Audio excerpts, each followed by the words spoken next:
Natakot silang maagaw si Jordan Clarkson kaya di na pinakawalan pa ng Knicks. Tara kwentuhan.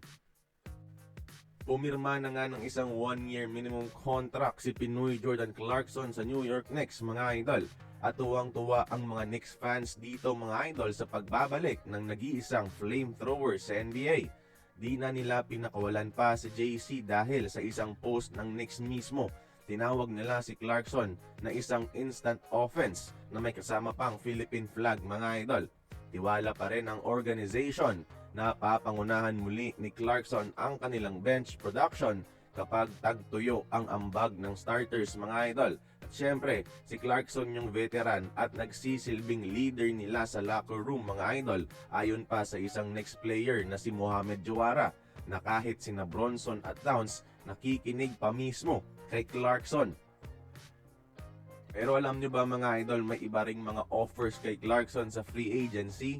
Mostly mga minimum contract at may iilan ring na matataas na offers. At ewan ko kung anong sinabi ng Knicks kay JC na sila ang pinili muli despite having a minimum contract offer. Basta ang alam ko, mga idol, natakot ang Knicks na maagaw ng iba pang contenders si Clarkson, mga idol, lalong-lalo na sa East. Baka kasi si JC pa ang maging mitsa at X-Factor kalaban mismo ang Knicks, mga idol, kung nagkataon. Kaya binilisan nila kaagad ang proseso at sinecure na si JC, mga idol, di na pinahaba ang usapan. Sana lang pahalagan na nila ngayon season at huwag nang bangkuin this time ang ating kababayan, mga idol. Instant offense si Clarkson, he could have easily chosen different offers from other teams. Kaso nga lang, he wants to stay loyal at gusto niyang maging winner at mag-champion muli.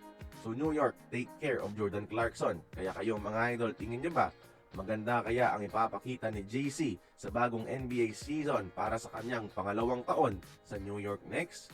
Join the conversation, magkomento lamang sa ibaba.